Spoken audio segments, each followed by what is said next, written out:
Bonsoir à toutes et à tous. Quel plaisir de vous retrouver sur El Magharibiya pour ce nouveau numéro de Microscope. Soyez les bienvenus. La rétro-info de la semaine au programme. On va revenir bien évidemment sur le système politique, politico-militaire depuis plusieurs décennies, notamment avec l'actualité qui a dominé la semaine et celui qui a été promu général-major le 5 juillet 2019. Il a été désigné le 24 juillet de la même année en 2019 à la tête de la gendarmerie. Donc c'est le général Ar'ar qui a été lui donc incarcéré en détention à l'heure actuelle. On y reviendra puisque ses prédécesseurs aussi ont été donc pour l'un on y reviendra donc c'est offert l'achat d'un passeport et d'un visa, il est à l'étranger et puis l'autre est derrière les barreaux, donc on va essayer de comprendre qu'est-ce qu'il y a réellement derrière ce système politico-militaire maintenant qui malheureusement dirige l'Algérie depuis plusieurs décennies, quand on sait que pour un peuple bien évidemment ce qui prime, c'est plutôt la démocratie, l'épanouissement, la réalisation, le développement de tout un pays. Est-ce qu'aujourd'hui, avec un tel système en Algérie, le pays peut réellement s'ouvrir à l'international? On reviendra sur la Ligue arabe avec l'absence du président algérien qui a missionné son premier ministre, notamment pour son allocution. On essaiera de comprendre pourquoi cette absence. Et puis on évoquera aussi l'affaire Erdiri. On reviendra sur ce procès politique certainement. Ali Erdiri, donc ancien général qui devait sortir le 13 juin dernier, restera derrière les barreaux puisqu'il vient de prendre 6 ans ferme. Il en a déjà effectué 4. Sur le plateau, le plaisir de le recevoir, Abderrahim Moussaouer, militant politique, enseignant, militant. Bonsoir. Bonsoir Chaban, bonsoir à tous les téléspectateurs de El Magharibiya. Merci pour l'invitation. Merci. Avec nous, cadre du fils Badreddine Guelfa. Bonsoir. Salam alaikum. Merci encore une fois pour l'invitation et le salut aux invités, à tous les téléspectateurs qui suivent votre émission. Merci d'être avec nous. Il est médecin en Algérie aussi, à Inmila. Docteur Mohamed Lamine Chiban est avec nous. Le docteur Mohamed Lamine Chiban qui va venir nous rejoindre. Messieurs, donc on va revenir sur l'actualité de la semaine, avoir des réactions sur chaque axe avec vous trois. Je voulais d'abord commencer par peut-être cet extrait. C'est pas long, mais ça en dit long. Vous allez le voir. C'était la journée notamment de l'étudiant hier. Voilà ce qu'a annoncé le président de l'Assemblée populaire nationale, Brahim Bourali, prendre conscience des exigences du pays pour réaliser le rêve des martyrs. Oui, des martyrs qui se sont battus pour l'indépendance de tout un pays. Une indépendance aujourd'hui, on parle plus d'une indépendance territoriale qu'un épanouissement. Ça se passe donc au Canada. Je vous laisse regarder et vous allez comprendre. Diplôme en administration des affaires. Silena Abbas, Bouira, Algérie. Merwan Abbas, Tazmalt, Algérie. Lounis Aberbour, Tazmalt, Algérie. Hicham Adalou, Tazmalt, Algérie. Salem Ajrad, Bouira, Algérie. Abderraouf Abnia, Jigel, Algérie. Samia Aït Messaoud, Tizi Ouzou, Algérie. Saoussan Akouch, Bouira, Algérie. Halim Alouache, Béjaïa, Algérie. Aris Amiar, Tizi Ouzou, Algérie. Yassine Amaoui, Béjaïa, Algérie. Riles Amran, Tizi Ouzou, Algérie. Abdenasser Amri, Batna, Algérie. Oussama Amzian, Tizi Ouzou, Algérie. Abdellah Awadi, Béjaïa, Algérie. Katia Awam, Béjaïa, Algérie. Hanan Aoun, Tizi Ouzou, Algérie. Kamal Azi, Tizi Ouzou, Algérie. Amayas Azoug, Tizi Ouzou, Algérie. Une remise de diplôme, tant de talent à New Brunswick dans la province canadienne. C'était hier. Voilà ce qu'on a pu lire notamment sur les réseaux sociaux. Regarde tes enfants, je cite bien sûr, chère Algérie, ils sont compétents finalement. Fin de citation. Docteur Mohamed Lamine Chiban, bonsoir. Bonsoir mon ami Chaban, vous m'entendez? Très très bien, à merveille. Eh bien, je vous salue, mon ami, et à travers vous, toute l'équipe d'El Magharibi Al-Habiba. Je salue vos invités et toutes celles et ceux qui nous suivent, celles et ceux qui aspirent à la dignité, à la liberté, à la justice et à la démocratie. Et je suis fier pour ces jeunes lauréats du Canada. Vraiment, je ne peux cacher que ma fierté. Wallahi, j'ai les larmes aux yeux en voyant ces jeunes, surtout de la wilaya de Béjaïa, et particulièrement de Tazmal, qui est la ville frontalière à Chorfa, dont je suis originaire. Effectivement, tout à l'heure, on en parlait ensemble ce matin. Bon, hier, c'était la journée de l'étudiant en Algérie. On a Abdelrahim Moussawar, enseignant, va en parler aussi. C'est important de réagir parce que quelque part, c'est lié. On a un système qui se dit politique, un système qui se dit démocratique avec une nouvelle Algérie où encore une fois on a une Assemblée nationale populaire dont le patron nous dit voilà, il est conscient de pouvoir réaliser le rêve des martyrs. Malheureusement, on est heureux bien sûr pour ces jeunes d'Alger, Djidjel, il y a Tizi Ouzou, Béjaïa, plusieurs wilayas sont représentés. Mais ce qui est désolant, c'est que malheureusement, cher docteur, vous vouliez d'ailleurs aussi parler de cette date du 19 mai 56 où il y a eu une grève en Algérie des étudiants. Pour vous, c'est désolant quand même que ces jeunes doivent partir pour s'épanouir et réussir ailleurs.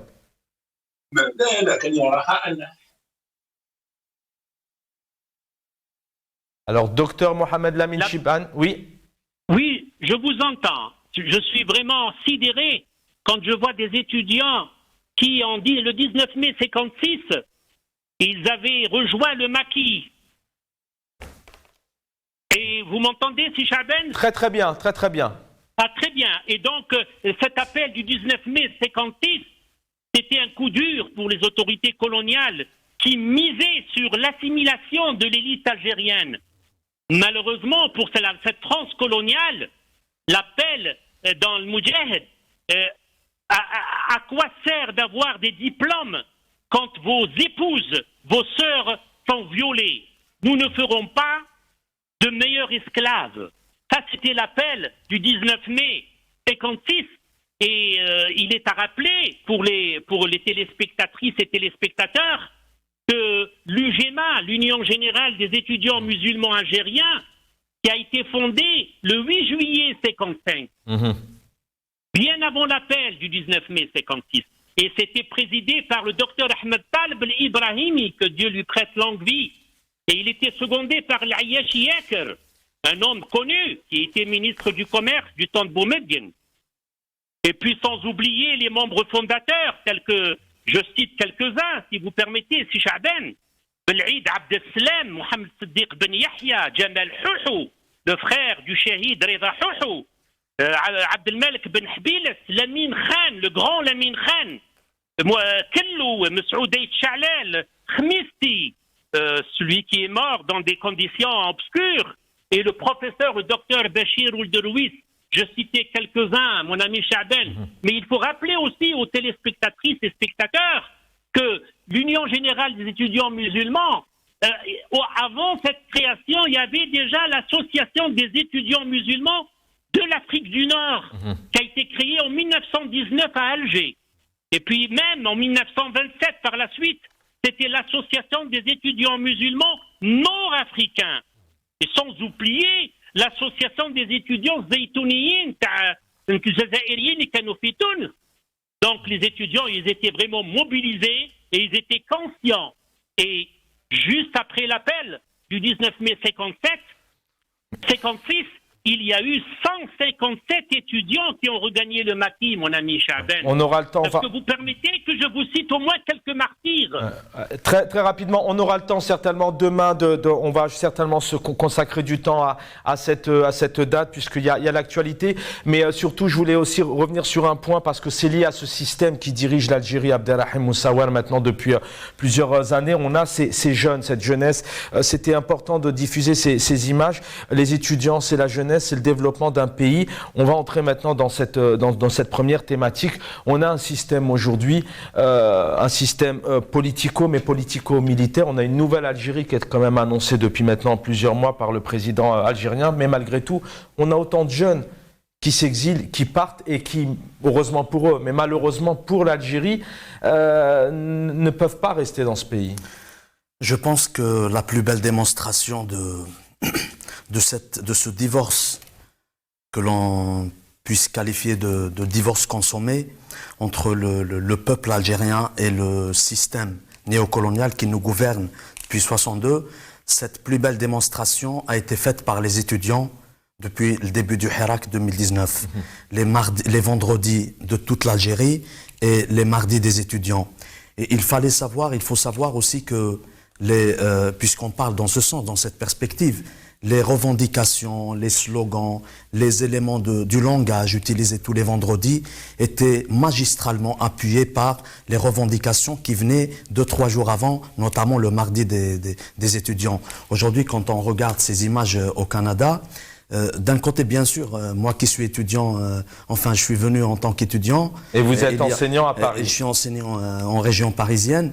Je ne peux cacher ma fierté de voir mes compatriotes, c'est-à-dire reçus d'une telle façon au Canada. C'est une façon de dire aussi à ce système qui a longtemps fustigé, longtemps dénigré, longtemps stigmatisé, même sous-estimé la capacité du jeune ou de la jeune algérienne à se construire. Je pense qu'hier, on a eu cette image qui provient directement du Canada. Et la coïncidence, c'est que c'est fait le 19 mai. Le 19 mai, qui représente pour les étudiants algériens, pour le peuple algérien dans son intégralité, une date phare qui a marqué l'affiliation définitive et remarquable des étudiants, de la jeunesse algérienne. Et quand je parle des étudiants, je parle aussi des lycéens. Le 19 mai 56, ça a marqué aussi l'affiliation des lycéens au FLN et au combat libérateur en Algérie. C'est dans ce sens que je pense que les étudiants algériens, avec leur éveil, avec leur intelligence, démontrent ce qu'ils sont capables de faire, notamment à l'étranger. Et franchement, je suis très fier. Alors c'était pendant le Hirak bien évidemment et ça continue encore parce que les Algériens ont compris effectivement qu'ils en avaient marre de ce système. On regarde ces quelques secondes et vous allez voir que les slogans parlent d'eux-mêmes.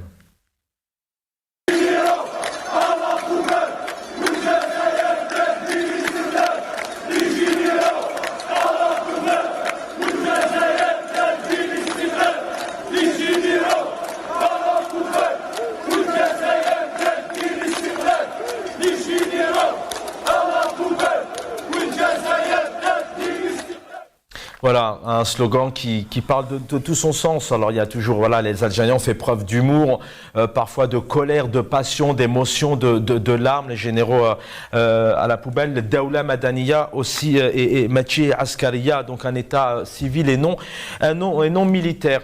L'actualité, Badreddine Guelfa, je reviens à vous sur cette première thématique de la semaine, de la soirée, c'est ce système politico-militaire, je le disais tout à l'heure. Donc le général-major Abderrahman Al-Al a été donc rattrapé par la justice.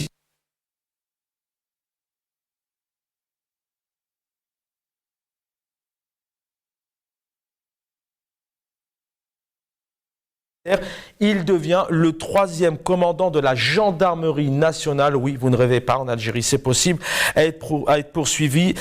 Et le 2e à être en détention. Donc le premier, c'est le général Khali Belexir qui s'est lui offert en 2021 donc un passeport à hauteur de $130 000 pour l'information de nos confrères d'El Watan, qui est lui exilé. Et puis le second, c'est son prédécesseur, le général, donc un autre général, Mennad Nouba, qui est lui en détention provisoire.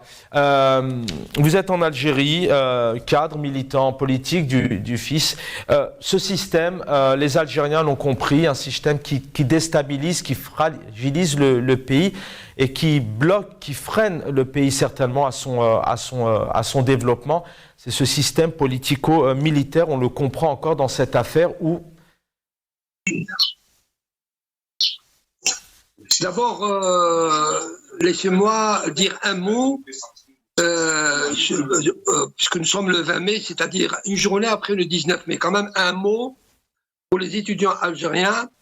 J'aimerais commencer cette émission par une anecdote Avant-hier, j'étais avec 2 doctorantes, dont ma fille.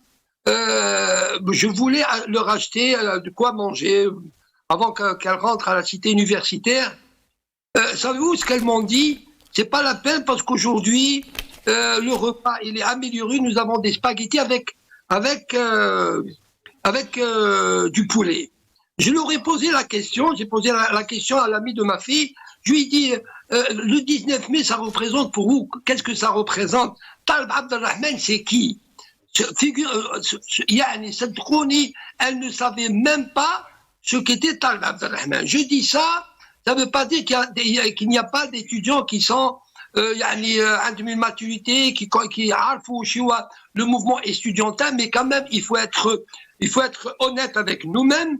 L'université algérienne en tant qu'entité, en tant que مؤسسة, a été vidée depuis 30 ans de son noyau تاع الفكر تاع parce que souvenez-vous الجامعة الجزائرية كانت معقل للحراك السياسي والحراك الثقافي الحراك identitaire بمفهومه الديني واللغوي وكل شيء, c'est-à-dire que depuis déjà très longtemps, depuis l'UNEA dans les années 60, c'était une organisation d'étudiants très très forte qui a été quand même le mouvement, le pouvoir en place. Lyon, malgré ça, ce que je vois au Canada, ça m'honore en tant qu'Algérien, nos étudiants qui brillent à l'étranger, qui ont trouvé l'environnement, ou le talent, malheureusement, Lyon, je pense, c'est vrai,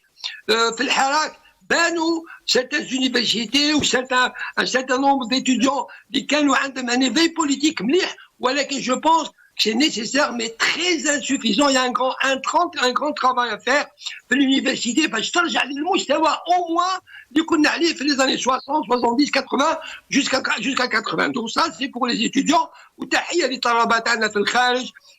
qui honorent l'Algérie contrairement à ce que fait ce pouvoir. Vous parlez du général de gendarmerie Ar'ar, c'est quand même, je ne sais pas si ça prête à rire, c'est à rire ou à en pleurer, parce que finalement, quand 3 chefs, c'est pas yani haja sghira, 3 chefs de la sécurité, de la gendarmerie nationale, se retrouvent poursuivis pour un certain nombre de délits, vraiment ça n'honore pas l'Algérie. Puis il y en a beaucoup aussi, il y en a beaucoup quand il y a 2 premiers ministres, quand il y a 2 ministres de la justice, quand il y a beaucoup de ministres, beaucoup de généraux 36, c'est vrai que ça honore pas, ça honore pas vous gardez la parole, ça honore pas l'Algérie effectivement. Aujourd'hui voilà, il est apparemment comptabilisé une quarantaine de généraux qui sont donc sur des affaires, incarcérés, des officiers, on n'en parle même pas, ils sont des dizaines. Ça honore pas le pays, c'est aussi des freins au développement. Mais qu'est-ce que selon vous explique un peu que voilà, qu'il y ait tous ces responsables de la sécurité qui se retrouvent derrière les barreaux, que les uns se tiennent avec les autres? Qu'est-ce qu'il explique selon vous? Premièrement, le mal est très profond. Ça c'est clair, le mal est très profond. Le système algérien, ça c'est clair. Mais le hirak algérien ما تكلمش على المحاسبة, ما تكلمش على تمسح الموت في un certain nombre de généraux ou de ministres. Il a parlé, il a parlé d'état de droit, il a parlé de liberté, il a parlé de justice libre, il a parlé de équilibre des pouvoirs, et il a parlé aussi de justice transitionnelle et marhala intiqaliya. Bon, c'est vrai qu'on n'a pas trop disserté sur la façon de mener de marhala intiqaliya, mais c'est ça ce qui a été posé comme problématique. الحراك الجزائري اليوم الشعب الجزائري لا يريد لا عدالة انتقائية يعني ولا عدالة انتقامية يعني. C'est ce qui se passe. J'ai l'impression qu'une guerre clanique est en train de faire des dégâts, et c'est que ces dégâts se répercutent sur le peuple algérien. ونخافوا لا الشعب الجزائري ولا جزء من الشعب الجزائري يستعمل من هذا la guerre des clans باش يصفيو حساباتهم. alors là ça sera la catastrophe. mais يعني قناعتي ان الشعب الجزائري avec toute l'expérience qu'il a eue depuis la guerre, la révolution de 54, et justement ce qui s'est passé après le coup d'État de 92, et c'est ce qui s'est passé dans tous les pays arabes. اليوم الشعب الجزائري فهم باللي راهو عنده il a balisé الحراك تاعو, il a balisé sa révolution بزوج حوايج, l'unité nationale et le pacifisme. C'est vrai, le tribut Kbil, on a beaucoup d'étudiants qui sont en prison, qui sont condamnés à 3 ans, à 5 ans, etc. C'est difficile, c'est douloureux, mais jamais je pense que le peuple algérien a béni Waslo, parce que justement, le khitab al-akhir, بعد l'affaire تاع رشاد وماك, le khitab al-akhir تاع l'extrémisme religieux qui n'existe pas. C'est incroyable. Toutes les mosquées algériennes, je dis bien toutes les mosquées algériennes, leurs imams تاع الدولة تاع البوفوار, يعني تاع البوفوار يتحكموا فيهم والخطباء تاعهم وكل شيء, ils parlent d'extrémisme religieux, je crois. هذه ça ne marchera pas. الشعب الجزائري لا صابر, الحراكيين صابرين, دائما حاكمين في لي دو باليز هذه تاع l'unité nationale السلمية. Et bon, ياكلوا في بعضهم, mais j'espère que on va être à la hauteur باش نخرجوا من هذا le marécage تاع les guerres claniques. Je reviens à vous, il nous reste encore du temps et d'autres actualités. Alors, juste peut-être en contraste, pendant le temps où certains étudiants, d'ailleurs j'ai envie de dire étudiantes, ont la chance de pouvoir être récompensés, diplômés, honorés dans d'autres pays. Alors quand je dis la chance, c'est parce que certains malheureusement prennent le temps de traverser la Méditerranée encore aujourd'hui pour vivre ce rêve-là, et certains ont péri. Ils sont des centaines à avoir péri, notamment l'année 2022, 2023 n'est pas encore terminée. Mais pendant ce temps où voilà, l'exil, l'Eldorado, le rêve à l'étranger existe toujours, on va regarder ici, il y a quelques mois, c'était l'été dernier, où 2 anciens généraux, le général Mediane dit Toufir et le général Nazar, qui ont quand même des gros dossiers derrière eux, hein, on pourrait encore en parler pendant des heures, eh bien, ils n'étaient pas présents, mais ils ont été honorés par le président actuel, Abdelmadjid Tebboune. وجب تنويه السيد الرئيس أن بعض القيادات الذين أسديتموهم شهادات تكريم وعرفان لم يتمكنوا من الحضور لدواعي صحية، وستسلم لهم الشهادات في بيوتهم. يتعلق الأمر بكل من السيد الرئيس اليمين زروال عضو جيش التحرير الوطني ووزير الدفاع سابقا، السيد اللواء خالد نزار عضو جيش التحرير الوطني وزير الدفاع سابقا، السيد اللواء محمد مدين عضو جيش التحرير الوطني رئيس دائرة الاستعلام والأمن سابقا، السيد سليم صادي عضو جيش التحرير الوطني وقائد ناحية عسكرية سابقا، السيد اللواء حسين بن حديد عضو جيش. Docteur médecin Mohamed Lamine Chibane avec nous, un militant politique. On voit ici ce système qui est là, qui est présent, qui fait fuir les Algériens, un manque de développement, on le voit à plusieurs niveaux, une armée omniprésente, on l'a encore vu dernièrement avec des jeunes de 17 ans en participant à une Coupe d'Afrique des Nations, et puis peut-être un système aussi politico-militaire qui éloigne le pays de la réalité, de l'échiquier international. Ce système politico-militaire, pour vous, est-ce que c'est une réelle force de frappe, une réelle puissance comme peut le vanter le chef d'état-major ou le président, ou est-ce que c'est justement ce fléau, ce virus qui fait en sorte que l'Algérie aujourd'hui ne se développe pas, elle n'est pas ce qu'elle devrait être? Écoutez, sans la démocratie, sans la liberté de l'expression, on ne pourrait jamais avancer. Mais permettez-moi, au moins, nous sommes le 19 mai 56 et je partage M. Guelfa, que je salue. Ces gens-là que vous avez cités, ces généraux, ce général qui a été emprisonné, ne pèsent rien du tout. Pour moi, c'est un non-événement. Monsieur le colonel Krim Belkacem, le lion des Jebel, il avait déjà parlé dans les années 60 que c'était un régime de police parallèle et de la guerre des clans. Ça, c'était déjà les années 60. Du temps de Ben Bella et de Boumediene. Alors pour moi, c'est un non-événement de parler de ces gens-là. Je préfère parler du premier martyr étudiant, M. Belkacem Zeddour. Je voudrais parler de M. Ammar Rachid, mort les armes à la main dans la wilaya de Atablat. Je voudrais citer, comme l'a si bien dit ici Gerfa, Abdelrahman Taleb, le chimiste de la bataille d'Alger, qui a été guillotiné en 58 et que malheureusement beaucoup d'étudiants ne le connaissent pas. Je voudrais parler du premier martyr médecin, le docteur Ben Verjeb. Je voudrais parler de Mouloud Faraoun et de Hassib al-Lycéenne, qui a été shahid à 19 ans. C'est ces gens-là que ce peuple doit les connaître. Pour moi, ça va partir dans les corbeilles de l'histoire. Donc, écoutez-moi, si Chaben, encore une fois, je voudrais saluer tous ces étudiants qui ont pris les armes, qui ont rejoint le maquis en répondant à l'appel du 19 mai 56. Et puis surtout, sans oublier M. Allawa Ben Bartouche, cet étudiant aussi qui est mort en essayant de traverser la ligne algéro-tunisienne. Ça, c'est nos références, mon ami. Ce ne sont pas ces gens que vous venez de citer et qui ont été promus et qui ont été décorés. Moi, je voudrais au contraire, ma fierté, c'est pour ces jeunes lauréats du Canada. Encore une fois, je voudrais saluer un autre étudiant, Abdelkader Chanderli, qui aux États-Unis, il a réussi à convaincre le président Kennedy pour la véritable dimension algérienne. C'est ça l'honneur de la fierté des Algériens. C'est Belmihoub Zerdani, c'est Fadila Imriem Saaden, c'est Muslim Shafiqa, c'est ces filles, ces femmes qui ont rejoint le maquis, et non pas ces gens que vous venez de citer. Il est 20h31, c'est vrai que le temps passe très vite.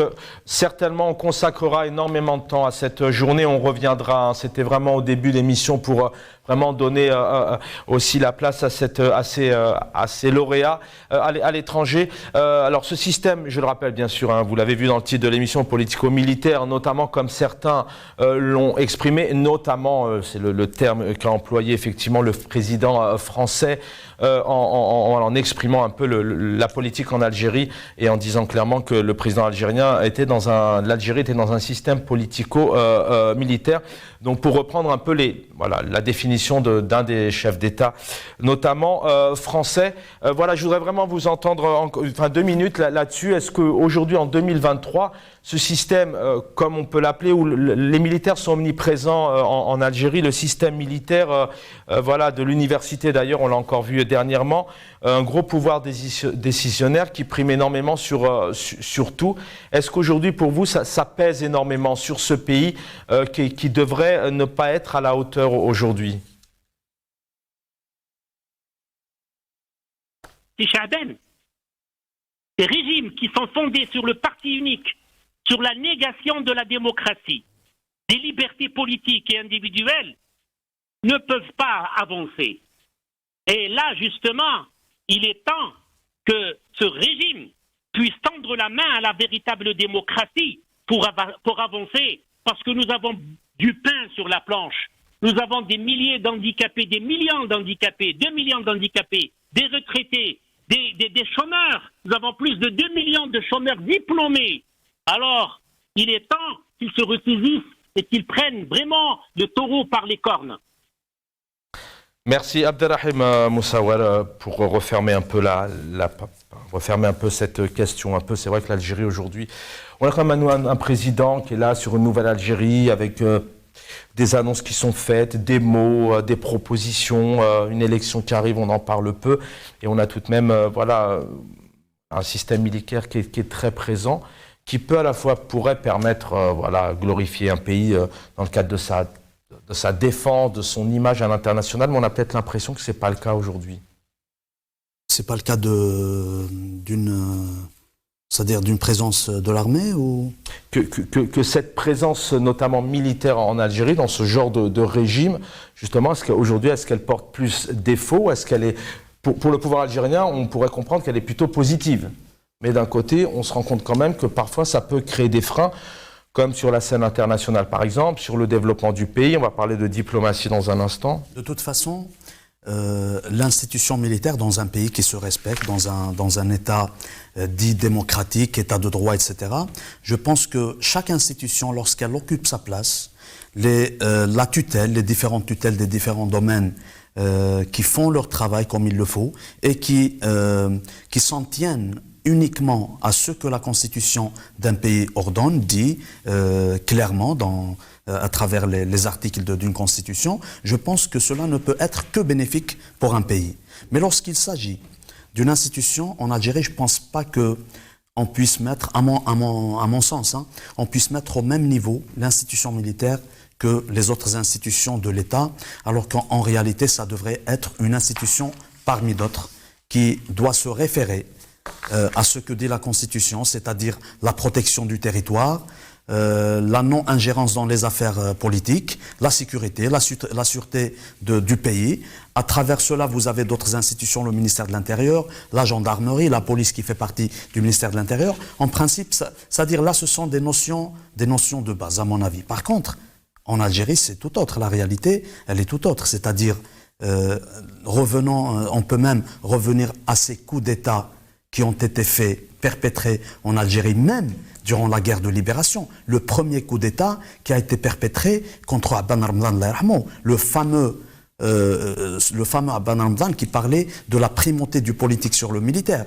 Il parlait peut-être pas de la primauté du civil, mais lorsqu'il s'agit d'une dimension de la gestion des affaires d'un pays, la primauté du politique, elle s'impose sur le militaire. Abban Ramdan, qui avait, bien sûr, avec ses semblables, et tous ceux qui étaient là avec lui en créant le Front de Libération Nationale, j'ai l'impression que, par la suite, certains, qui étaient pour certains des anciens déserteurs de l'armée française, d'autres qui attendaient l'indépendance pour s'emparer du régime, ils ont utilisé cette casquette militaire pour tuer, pour assassiner, pour arrêter tout espoir de construction démocratique dans un élan politique, en respectant bien sûr la situation politique. En 65, un coup d'État de l'armée contre un régime entre guillemets civil, un régime civil, c'est-à-dire des politiciens. En 62, quand il y a eu l'Assemblée constituante, de braves hommes qui étaient élus par le peuple à l'Assemblée constituante ont quitté cette Assemblée parce qu'ils avaient vu la primauté de l'armée sur toutes les affaires politiques. On le voit jusqu'à aujourd'hui. Tu as cité tout à l'heure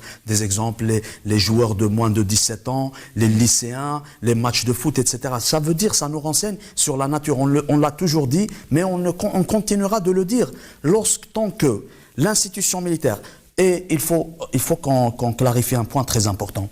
Lorsqu'on dit Dawla Madaniya Machi Askaria, à ceux qui nous traitent de radicalistes ou de radicaux, qui sont les vrais radicaux dans ce système, qui veulent faire croire au monde que le Hirak veut anéantir l'institution militaire, on leur répond non, ce n'est pas le cas. Soit vous ignorez réellement ce à quoi aspire le peuple algérien, soit vous faussez carrément le message du peuple en disant que nous sommes des radicaux. Nous ne sommes pas des radicaux.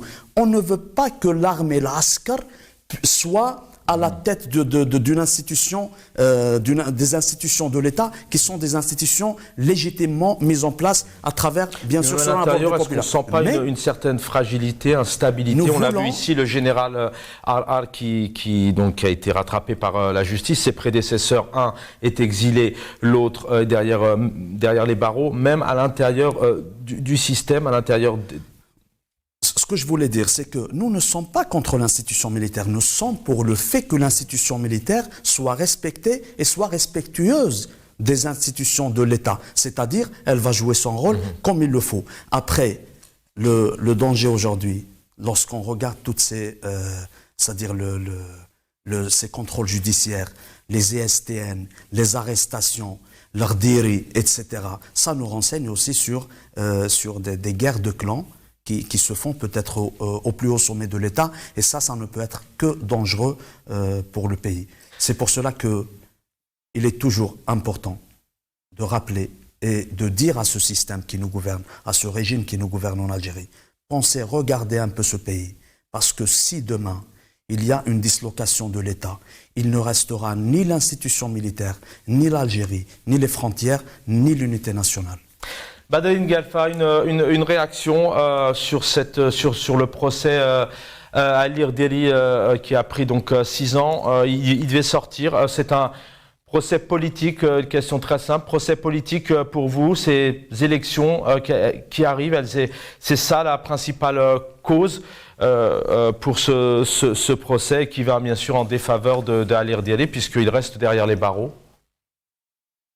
Ouais, pour moi, c'est toujours ce que j'ai dit tout à l'heure dans mon intervention, c'est toujours, ça reste dans la guerre clanique. La guerre clanique, maintenant, je pense que Ali Rderi, le COP de 2 ans en plus, c'est une lecture à la Koulihal.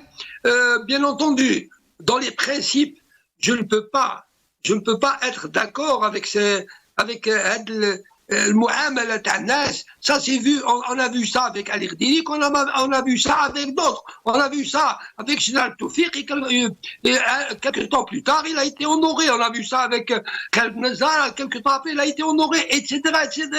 Le peuple algérien, il n'en a que foutre de ces procès, l'intikhab, ça n'arrange pas les choses, ça n'aide pas ni à l'émancipation, ni à l'épanouissement, ni au progrès. Et les Algériens, bien sûr, Ali Rderi en tant que matelon pour moi, bien entendu, on n'est pas d'accord du tout avec le procès. D'ailleurs, avant le procès, il y avait déjà plus 10 ans, maître Shahj el-Aichi.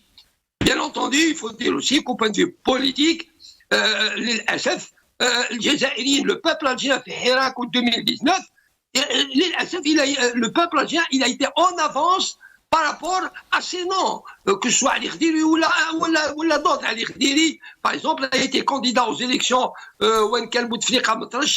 avec Zoubida Assoul, comme conseiller Ishal Hamid Al-Ayashi, Mouqalit Al-Arbi, alors que le peuple algérien est en avance. C'est ça notre problème. Et dans les mouchkila, le Chab al-Jazairi est en avance par rapport à ceux qui normalement devaient être l'avant-garde, les anticipés. Donc, il n'y a pas qu'à lire des livres. Je peux parler aussi d'Ali Belhaj, dont personne n'en parle. Même Lyon, par exemple, quand il y a aux Isères, le frère Taghrib Ibrahimi, je profite de cette occasion, Rami Belgoul Salam, des milliers d'invités, les Djaoui Belgoul Salam, mais ce qui est valable pour Ali Belhaj, ou Ali Rderi, ou Insan, qu'il soit de gauche, de droite, les étudiants qui croupissent en prison, ou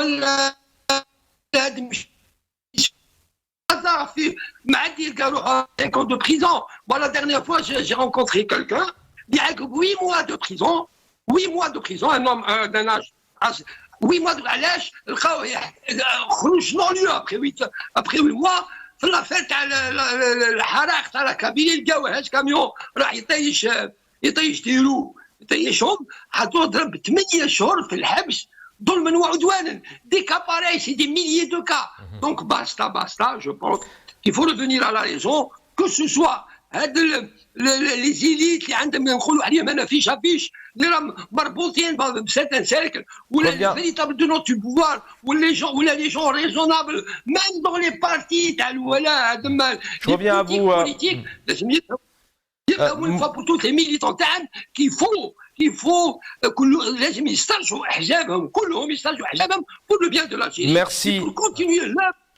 Je reviens à vous, il nous reste encore un peu de temps. Je voudrais vraiment, s'il vous plaît, revenir à vous sur la dernière thématique. On va aller très vite. Mohamed Lamine Chebane, vraiment 2 minutes tout de même, avoir votre réaction, parce qu'on a aussi consacré un certain nombre d'émissions sur l'affaire Ali Rderi, comme nous l'avions fait d'ailleurs pour aussi Ali Belhaj. Une réaction sur ce procès, sur cette décision, sur verdict de justice, pour vous, procès politique? Ah oui, interrogation. C'est clair comme l'ouvrage, c'est bien un procès politique. Mais ne pas faire beaucoup enfin, je pense que bon, Ali Rderi, il a été emprisonné, il a servi ce pouvoir durant des années. Mais justement, et je partage aussi le point de vue de Sigur concernant Ali Belhaj, quand on lui interdit, mais si pour aller au mariage, ni on lui interdit de faire sa prière du vendredi. Ça, c'est Dieu qui le dit. Alors, je soutiens, je partage le point de vue de Simon Sauer. Avoir un esprit critique ne veut pas dire du tout être complotiste contre l'État. Et les sociétés, ça c'est la sous-secrétaire d'État américaine qui disait, les sociétés ne seront apaisées et seront plus développées que lorsque les autorités autorisent les manifestations pacifiques. Malheureusement, on est tout est muselé.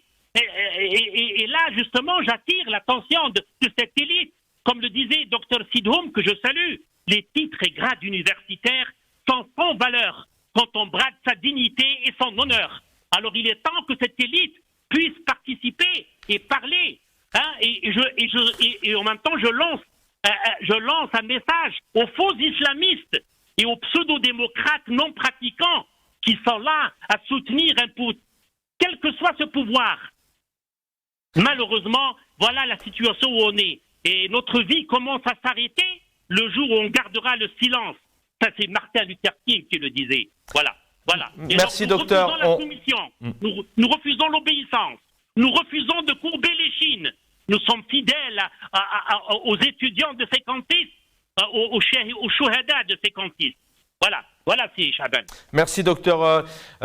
Pour la même question pour tous les trois, la Ligue arabe, donc le 32e sommet a commencé hier à Jeddah. Le président algérien ne s'est pas présenté, c'est le Premier ministre qui y était. On rappelle qu'en novembre dernier, donc Abdelmadjid Tebboune ne s'est pas rendu à Jeddah pour cette réunion, notamment en négociation dont l'objectif était de discuter le retour de la Syrie. La Syrie donc a fait son retour après plus de 10 ans. Voilà une réaction à tous les trois, l'absence du président algérien, notamment sur cette Ligue arabe. Et puis là, est-ce que l'Algérie n'est pas évincée, ignorée, même méprisée pour certains? Je remercie Dr Shiban pour avoir énuméré une liste de nos étudiants aînés dans les années 40-50. Et il ne faut pas oublier Audin et Cholet, qui eux aussi étaient impliqués dans le mouvement des étudiants pour la libération de l'Algérie. Sinon, concernant la Ligue arabe, il me semble que parfois, en relation géopolitique, il y a le rapport d'équivalence. Mohammed Ben Salman, qui était absent le 1er novembre dernier, d'ailleurs je me rappelle, j'étais sur le plateau de Magharibia, on a parlé de cette Ligue arabe dont le sommet a été organisé en Algérie. Il me semble que ce qui est certain, méprisé, humilié ou autre, et en Algérie, ce pays est tellement fragile de l'intérieur, c'est-à-dire en termes des institutions, les libertés, etc. Je me demande comment voulez-vous que certains d'entre pays, y compris même les monarchies du Golfe, le respectent.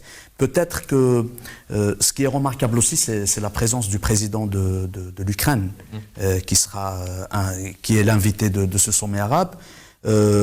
Voyons les choses de façon un peu objective, un peu panoramique. Peut-être les jours à venir nous renseigneront, si vraiment ils vont nous renseigner, sur la capacité des pays, notamment les monarchies du Golfe, c'est-à-dire de s'émanciper de la tutelle de l'oncle Sam des États-Unis. On va voir.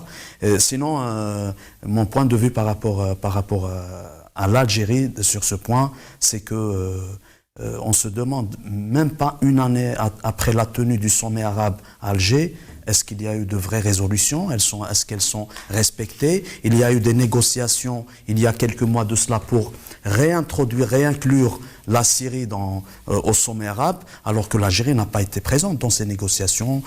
Quelque part, elle a été mise à l'écart. On ne peut pas avoir une diplomatie, on ne peut pas avoir une vision diplomatique forte, respectée et respectable, c'est à l'intérieur, on est fragile. Je pense qu'aujourd'hui, en parlant de la diplomatie algérienne, le fossé qui a été creusé par ce système en Algérie se voit à travers cette différence qu'il y a réellement entre la diplomatie officielle, mais aussi la diplomatie du peuple algérien. On l'a vu, les étudiants au Canada. Mohamed Lamine Shiban, cher docteur, un mot aussi sur ce sommet arabe. Voilà aussi ce qu'a dit le président ukrainien. Malheureusement, certains pays dans le monde et ici, parmi vous, donc en parlant des pays qui composent la Ligue arabe, ferme les yeux sur ces points et annexion illégale.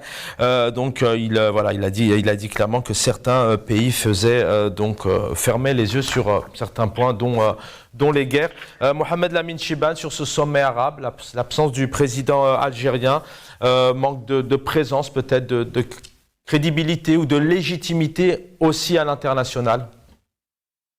Alors, je salue encore une fois Simsour, sans oublier Jacques Vergès. Vous ne m'avez pas laissé le temps, sinon je vous aurais cité beaucoup de personnalités qui ont soutenu Gisèle Halimi et j'en passe. Mais enfin, il viendra un jour où encore on va s'étaler. Avec plaisir. Oui, tout à fait. Quant à la Ligue arabe, justement, qu'attendez-vous de cette Ligue? Bien qu'elle soit la première organisation qui a été créée juste après la Deuxième Guerre mondiale. La Ligue arabe. Mais qu'est-ce que vous attendez de cette Ligue qui a un assemblage de dictateurs arabes? Bachar al-Assad, le bourreau de Damas, Qaïs Saïd, le nouveau dictateur de la Tunisie, de Carthage, Sisi, le général qui a brûlé son propre peuple. Donc on n'attend rien de Selman, l'homme qui a assassiné le journaliste saoudien, l'opposant saoudien. Donc, par contre, nous relevons justement un déshonneur pour notre pays, puisque à aucun moment, d'abord, ils n'ont cité l'Algérie, mais plus grave encore, ils ont lancé une fleur au roi Mohamed VI en le saluant et en disant qu'il est en étant le président de la fondation Al-Quds. Et puis, en même temps, pas un mot sur le Polisario. Mais vraiment, c'est grave parce que on sent que vraiment nous sommes à côté de la plaque, mon ami Chaben.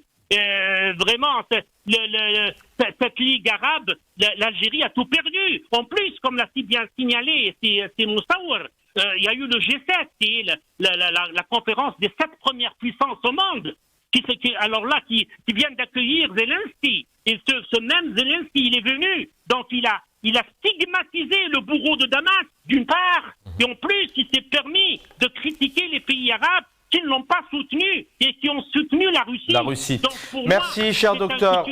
Merci infiniment. Merci, vraiment désolé, le temps passe très vite. Si Badreddine Guelfa, 1 minute, désolé, le temps a vraiment passé très vite sur la Ligue arabe, mais on y reviendra, c'est pas terminé.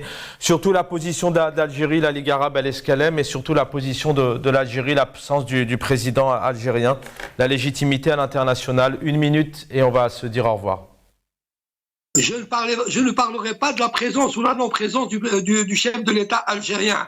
Nos invités, Kalou Koulchi. Moi, je voudrais relever au moment où les fameux chefs d'État et rois et émirs sont retrouvés à Jeddah pour ce sommet, le ministre de la Sécurité nationale, Ben Ghfir, l'État sioniste, le président de la Commission de sécurité des affaires extérieures à la Knesset, le chef de la police, la fameuse marche du drapeau l'idéal alamiya, et ben 900 absous la mosquée de Quds. Et ils ont crié le slogan mort aux Arabes, yani mort aux Palestiniens.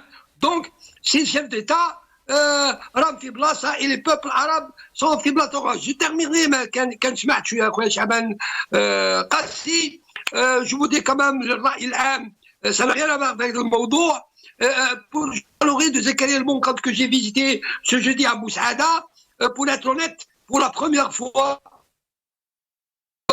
médicaments et il m'a en grève de la faim depuis le 16 mai, il est en grève de la faim à l'âge parce qu'on crée nous le seul hirakiste, on fait une salle à les droits communs, voilà. ما يقولوش حنا تاع لا بروباغندا حنا nous ne sommes pas dans la propagande تكون حاجه مليحه نقولوا حاجه مليحه حاجه مش مليحه. Merci encore pour l'invitation. Merci, c'est important effectivement de le souligner. On a une pensée à tous les détenus. Voilà, il fallait revenir sur la présence militaire, le système politico-militaire, je le rappelle, comme l'avait défini. En tout cas, ce sont ces mots, le président français. Il fallait en parler aussi ce soir. Et puis la Ligue arabe et l'affaire Arderi. Bonne soirée à tous. Abdelrahim, merci. Docteur Mohamed Lamine Chibane, merci. Et merci à Badreddine Guelfa. Bonne fin de soirée.